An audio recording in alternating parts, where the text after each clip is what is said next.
Bonjour, dans l'édition d'aujourd'hui, je vais vous parler d'un livre qui, depuis l'élection de Donald Trump pour la Maison-Blanche, semble être l'un des livres les plus vendus aux États-Unis. Il s'agit de 1984 de George Orwell. Vous êtes surpris? Vous devriez plutôt être inquiet. Je sais, vous avez sûrement entendu parler de Big Brother et probablement même suivi l'émission pendant des années. Mais c'est quoi le truc avec ce livre?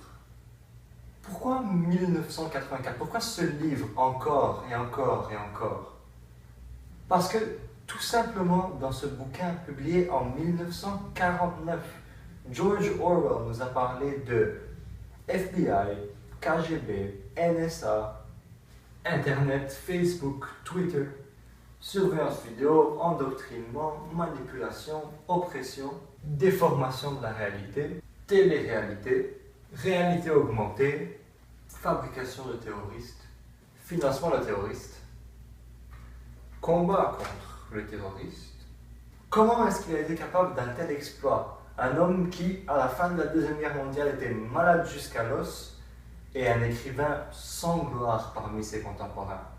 Et il a pu voir notre société du XXe siècle plus clairement que la majorité de nos contemporains. Il a été capable de mettre tout notre monde devant un grand miroir magique parce que, en plus de son intuition, il avait une grande expérience de vie. George Orwell, de son vrai nom Eric Arthur Blair, est un Anglais né en Inde, de parents 100% British. Il a étudié à Eton, l'école publique britannique la plus prestigieuse de la région, et, son diplôme dans la poche de son veston de jeune sergent, il est retourné en Birmanie pour faire partie de la police impériale. La situation là-bas était un peu explosive, donc Blair s'est retrouvé au milieu d'un côté les indigènes et de l'autre côté le peuple européen colonisateur.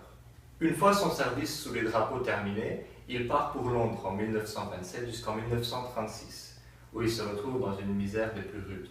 C'est ce qui le pousse à aller rejoindre la nouvelle doctrine qui allumait les incendies de la Révolution un peu partout en Europe, le communisme. Et comme il était devenu journaliste et il avait un peu le goût de l'action, il s'est dit d'aller là où il y en avait le plus, en Espagne. Pourquoi? Justement pour écrire sur l'héroïsme du peuple. George Orwell est donc devenu un cerveau mûr, une de ces rares consciences qu'on ne peut plus bullshiter. On voit ça à travers toute l'histoire du livre. Winston, par exemple, qui est le héros, travaille au ministère de la Vérité, qui ne fait que réécrire l'histoire en fonction du moment présent. Déjà, on peut sentir un goût de contemporain dans la bouche. Le monde vient de sortir d'une guerre atomique et il essaye de se rebâtir. Un jour, il croise Julia, une belle femme avec qui il commence quelque chose, pas vraiment une histoire d'amour, mais pas une aventure d'une seule fois non plus. Mais tout est dangereux et clandestin, la surveillance électronique est omniprésente et tout le monde est en même temps espion et espionné. Mais faire l'amour est un geste politique fort. Les deux amoureux sont ensuite introduits chez un responsable du régime, un assez haut responsable, qui semble être un opposant au régime au pouvoir. Le rêve révolutionnaire ne dure pas très longtemps et Winston et Julia sont arrêtés et la machine de torture se met en marche. Bien qu'il n'ait rien fait de concret, qu'il n'ait posé aucun geste ou émis aucun propos ou même aucune prise de position concrète, seulement le fait qu'ils ont manifesté le désir d'entrer dans cette organisation les incrimine au-delà de la raison. Ça vous dit quelque chose, chers contemporains? Ils sont détenus au ministère de l'amour et ils passent dans toutes les étapes de la torture. À coup de décharge électrique, O'Brien, qui était un ancien membre de la résistance, qui maintenant ne fait partie que du parti politique au pouvoir, fait comprendre à Winston qu'il n'y a qu'une seule vérité, celle du parti. Le parti cherche le pouvoir juste pour le goût du pouvoir et rien d'autre ne compte. C'est pour ça qu'il ne fait aucune distinction entre l'acte et la pensée. Et prenez garde, vous, là, les trolls libres. Je vous laisse vous rendre par vous-même à la fin de cette histoire et voir ce qui arrive à Winston et Julia. Et vous allez voir qu'il y a d'innombrables parallèles avec le monde d'aujourd'hui qui sont des fois subtils, il faut les chercher. Une seule chose.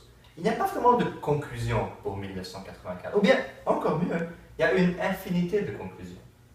Moi, personnellement, j'opterais pour la suivante.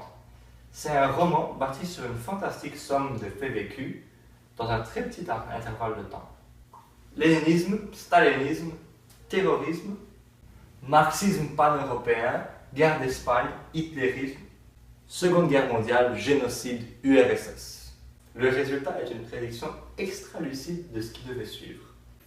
Guerre froide, totalitarisme, manipulation des médias, manipulation de l'information, manipulation de l'opinion, des peuples libres à voter comme des moutons, ignorance généralisée, leader d'opinion illettré, bonheur obligatoire, Twitter. Jusqu'à la prochaine fois, n'oubliez pas, un livre c'est beau, un livre c'est intelligent, un livre c'est sexy. Aimez, vivez, lisez.